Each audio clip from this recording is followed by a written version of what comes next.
Hey everybody, I wanted to spend a little time talking to you about how we calculate molar mass and some instances where we're going to use the molar mass that we just calculated to do some further calculations.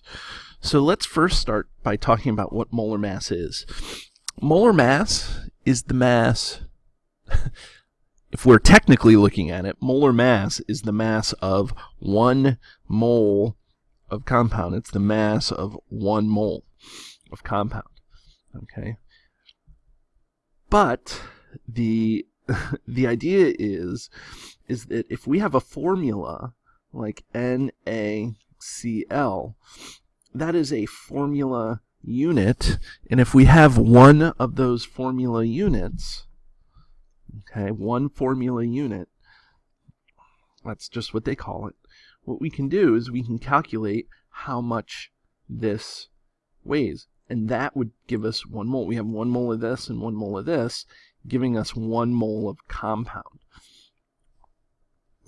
So we can use the periodic table, and we'll find that sodium has a molar mass, or a mass around 23. And then we can look up chlorine, and chlorine has a mass around 35.45. And then we take those two values and we add them up. Okay, those two values, when added up, gives us 58.45. And the mass, the molar mass of sodium chloride, is right around this number. I rounded just to show how this works. I would not round if I were doing these calculations in a more formal setting, like if you're doing a problem or something. Okay, now we're missing something, and that's the units. The units here are grams per mole.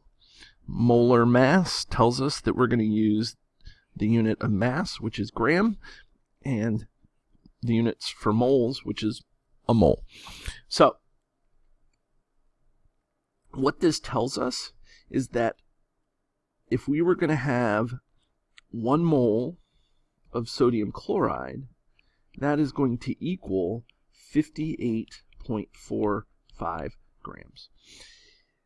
That is important because whenever we're doing calculations, typically we do calculations in moles.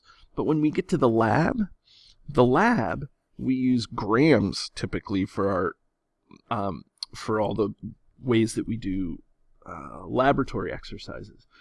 And so we don't have a way to measure moles, but we do have a real easy way to measure grams. We can put it on a balance.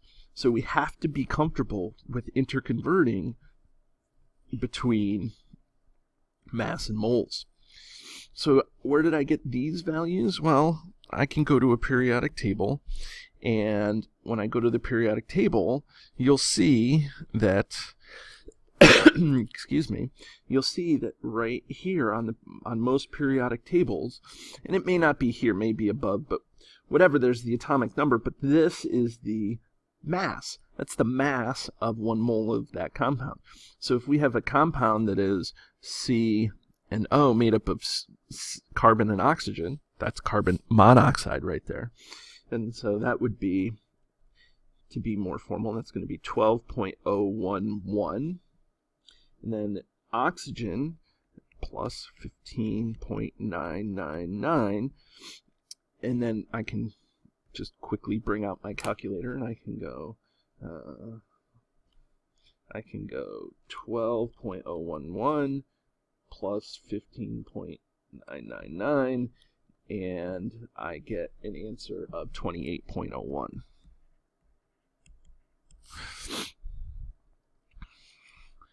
And then the units, grams per